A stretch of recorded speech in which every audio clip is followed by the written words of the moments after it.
The doorbell rang, so I had to go answer it. So it was towards the end of the chapter about the rat's warning, so I'll go back a little bit. This is chapter, is it 14? Yeah, 14. A little later, when they had all had plenty to eat and drink and were lying on their backs while the canaries sang for them, two of the swallows came hurrying up, very flustered and excited. "Doctor," they cried, "the pirates have come into the bay, and they've all gotten onto your ship. They are downstairs looking for things to steal. They have left their own ship with nobody on it. If you hurry and come down to the shore, you can get onto their ship, which is very fast, and escape. But you'll have to hurry." "That's a good idea," said the doctor. "Splendid." And he called his animals together at once, and said goodbye to the canaries and ran down to the beach. When they reached the shore, they saw the pirate ship with the 3 red sails standing in the water, and, just as the swallows had said, there was nobody on it. All the pirates were downstairs in the doctor's ship looking for things to steal. We know what's going to happen to that ship, right? So John Dolittle told his animals to walk very softly, and they all crept onto the pirate ship. The 15th chapter, The Barbary Dragon. Everything would have gone all right if the pig had not caught a cold in his head while eating the damp sugar cane on the island. This is what happened. After they had pulled up the anchor without a sound and were moving the ship very, very carefully out of the bay, Gub-Gub suddenly sneezed so loud that the pirates on the other ship came rushing upstairs to see what the noise was. As soon as they saw that the doctor was escaping, they sailed the other boat right across the entrance to the bay so that the doctor could not get out into the open sea. Then the leader of these bad men, who called himself Ben Ali the Dragon, shook his fist at the doctor and shouted across the water, "Ha ha! You are caught, my fine friend. You were going to run off in my ship, eh? But you are not a good enough sailor to beat Ben Ali the Barbary Dragon. I want that duck you've got, and the pig too. We'll have pork chops and roast duck for supper tonight. And before I let you go home, you must make your friends send me a trunk full of gold." Poor Gub-Gub began to weep, and Dab-Dab made ready to fly to save her life. But the owl Tutu whispered to the doctor, "Keep him talking, doctor. Be pleasant to him.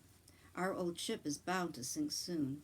The rats said it would be at the bottom of the sea before tomorrow night, and the rats are never wrong. Be pleasant till the ship sinks under him. Keep him talking." "What, till tomorrow night?" the doctor said. "Well, I'll do my best. Let me see, what shall I talk about?" "Oh, let them come on," said Jip. "We can fight the dirty rascals. There are only 6 of them. Let them come on. I'd love to tell that collie next door when we get home that I had bitten a real pirate. Let 'em come. We can fight 'em." "But they have pistols and swords," said the doctor. "No, that would never do. I must talk to him. Look here, Ben Ali." But before the doctor could say any more, the pirates began to sail the ship nearer, laughing with glee, and saying to one another, "Who shall be the first to catch the pig?" Here's a picture. Dr. Dolittle and the pirate ship. Oh, actually, they're in Dr. Dolittle's ship, right? And he's on their ship. Poor Gub-Gub was dreadfully frightened, and the push-me-pull-you began to sharpen his horns for a fight by rubbing them on the mast of the ship, while Jip kept springing into the air and barking and calling Ben Ali bad names in dog language. But presently something seemed to go wrong with the pirates. They stopped laughing and cracking jokes. They looked puzzled.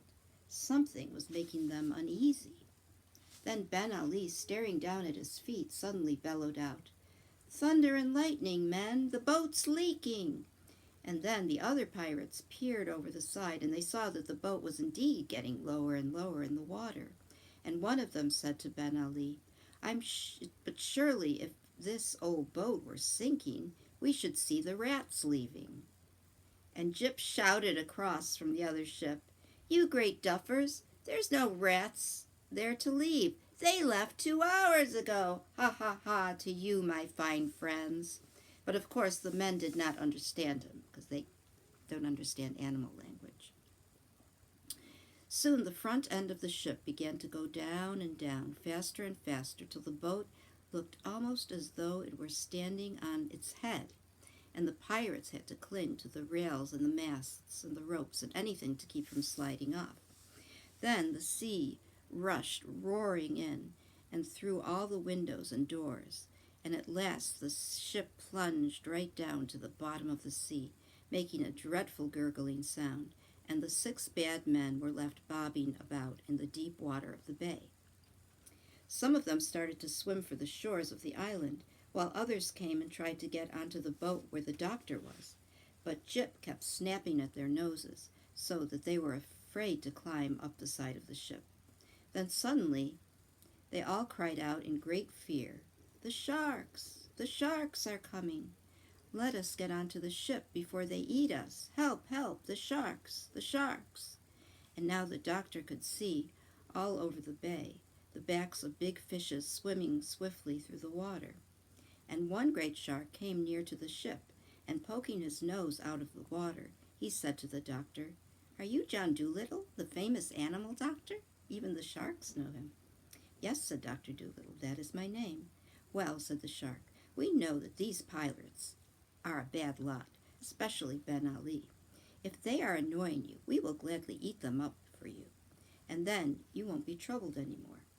"Thank you," said the doctor. "That is really most attentive, but I don't think it will be necessary to eat them. Don't let any of them reach the shore until I tell you. Just keep them swimming about, you know. And please make Ben Ali swim over here so I may talk to him." So the shark went off and chased Ben Ali over to the doctor. "Listen, Ben Ali," said John Dolittle, leaning over the side. "You have been a very bad man, and I understand that you have killed many people. These good sharks here have just offered to eat you up for me, and 'twould indeed be a good thing if the seas were rid of you.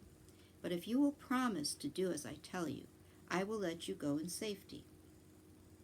"What must I do?" asked the pirate, looking down sideways at the big shark who was smelling his leg under the water. "You must kill no more people," said the doctor. "You must stop stealing. You must never sink another ship. You must give up being a pirate altogether." "But what shall I do then?" asked Ben Ali. "How shall I live?" "You and all your men must go onto this island and be bird-seed farmers," said the doctor. "You must grow bird-seed for the canaries." The Barbary dragon turned pale with anger. "Grow bird-seed?" he groaned in disgust. "Can't I be a sailor?" "No," said the doctor, "you cannot.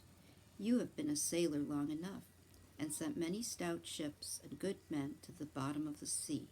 For the rest of your life, you must be a peaceful farmer. The shark is waiting. Do not waste any more of his time. Make up your mind." "Thunder and lightning," Ben Ali muttered. "Bird seed." Then he looked down into the water again and saw the great fish smelling his other leg. "Very well," he said sadly, "we'll be farmers.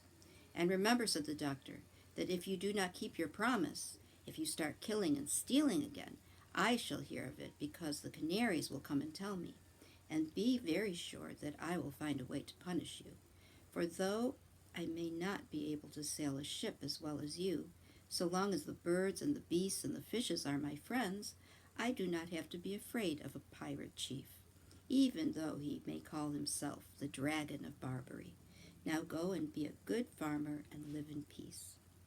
Then the doctor turned to the big shark, and waving his hand, he said, "All right, let them swim safely to the land."